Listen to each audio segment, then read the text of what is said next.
Luiz, tem uma questão aqui que eu acho que a gente concorda em quase tudo, mas você é contra a venda, por exemplo, a privatização, vamos usar o termo correto, de alguns bancos. Mesmo o Banco do Brasil, por exemplo, que tem ali um retorno muito abaixo do Itaú, do Bradesco, do Santander. E que está pronto para ser privatizado, segundo o ex-presidente do banco, naquela reunião do dia 22 de abril. Exatamente. O banco está pronto para ser privatizado. Então, por que, Luiz? Há uma explicação, né? Já que eu sou a favor da privatização, por que não do Banco do Brasil? Bom, primeiro eu defendo o banco, no caso, com capital aberto. O Banco do Brasil tem capital aberto. Caixa Econômica Federal deveria abrir o capital. Por quê? Quando você abre o capital, você já melhora a governança corporativa de cara. Tem que respeitar as regras do mercado financeiro. Isso já melhora. Não à toa, o Banco do Brasil, ano passado, deu um lucro de 18 bilhões de reais. Por quê? Porque tem governança corporativa. Mas meu ponto específico, Silvio, é o temor que eu tenho de um oligopólio. O que é um oligopólio? Poucos bancos dominam o mercado. Qual é o papel do Banco do Brasil? Financiar principalmente o agronegócio. O Lacombe sabe que eu tenho um carinho especial pelo agronegócio.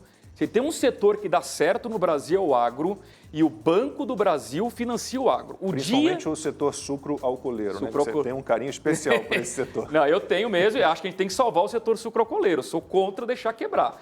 Depois queria até ouvir, por curiosidade, a opinião do secretário Matar, o que ele faria com as usinas, se ele ajudaria ou não, né? Se o poder público deveria ajudá-las ou não. Mas só para concluir o raciocínio, Lacombe, o meu ponto é o seguinte: o dia em que os dirigentes do agronegócio disserem que o mercado de capitais no Brasil já evoluiu a ponto de a gente não precisar do Banco do Brasil garantindo o financiamento do pequeno produtor rural, aí eu falo para você, pode vender o Banco do Brasil. Até lá, eu acho que é um risco enorme você pegar o Banco do Brasil, colocar na mão de um outro banco privado, porque é o que vai acontecer, algum grande banco vai comprar o Banco do Brasil, o oligopólio só vai aumentar e a hora que o produtor rural, o pequeno, precisar de crédito, ele vai receber um sonoro não, como, aliás, aconteceu com o pequeno empreendedor no Brasil durante essa crise. Então, esse é meu único temor. Luiz, eu não sei de cabeça, mas os Estados Unidos têm, se não me engano, mais de 200 bancos. Não tem banco estatal, mas tem lá 5 ou 6 que dominam o mercado. Então, mesmo não havendo um banco estatal, você tem uma predominância de 5 ou 6 grupos financeiros. E você tem, hoje em dia, esses bancos digitais, fintechs, cooperativas de crédito. Será que não podemos viver uma mudança de cenário? Não é a hora logo de vender Banco do Brasil e Caixa Econômica Federal? Então, eu acho que a hora que a gente atingir o patamar dos Estados Unidos, a gente pode vendê-la. Não chegamos lá ainda. Porque lá a gente tem anos e anos, décadas e décadas de juros baixos. O mercado lá funciona. Lá você quer crédito, você estala o dedo, o crédito aparece. Não é a realidade do Brasil. E essa crise nos ensinou que a hora que o pequeno empresário precisou de crédito, os bancos privados disseram não para ele. Então eu teria esse temor só por conta disso. Mas sou totalmente a favor a privatizar tudo quando estivermos maduros para isso. Ex-secretário Salem Matar, o que o senhor diz dos bancos, especialmente Banco do Brasil e Caixa Econômica Federal? Ok, o Luiz Arthur tem um ponto de vista que eu queria só dizer o seguinte, que na realidade o que ele está falando não é não privatizar o Banco do Brasil. O que ele está falando é uma crítica ao número de poucos bancos no Brasil e concentração bancária. É isso que ele está falando. Então, ele está correto. Os Estados Unidos têm mais de 9 mil bancos. 9 mil, olha. Então, nós precisamos de uma legislação, porque os governos da social-democracia no passado fizeram isso, proteger os bancos. Então, é o seguinte, nós estamos precisando abrir o mercado. Abrir o mercado significa facilitar a abertura de bancos no Brasil. Então, isso é a primeira consideração. A segunda consideração é que o Banco do Brasil não precisa ser comprado por outro banco, Luiz.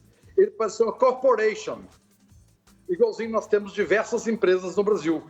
Uma corporation de maneira que ela podia funcionar separado sem ser adquirido e sem ter concentração de outro banco. Mais ainda que eu queria comentar é o seguinte. Tem um banco nos Estados Unidos privado que se chama Bank of America. Ele é o Banco da Agricultura dos Estados Unidos e é um banco privado. Então, para apoiar a agricultura, não precisa ser um banco público, pode ser um banco privado. Então, na realidade, o que nós precisamos é menos Estado na economia. Verifique que o retorno, o ROI, retorno do Banco do Brasil, por exemplo, é menor do que Itaú, do que Bradesco e do que Santander. aquilo que eu falei, estatal, não precisa falar que estatal é ineficiente, é pleonasmo. A demonstração está aí o Banco do Brasil. Então, não precisa falar, é estatal, acabou, não precisa comentar mais. O fato é que não faz sentido os rombos que já deram no passado, os fundos do Banco do Brasil, da Previ e outros, tudo coberto pela sociedade. Então, não faz sentido o banco. Os Estados Unidos não têm banco, a Inglaterra não tem banco. Por que nós teríamos um banco? Então, não faz sentido. Agora, você tem razão. Nós precisamos de competição no mercado bancário, precisamos abrir o mercado.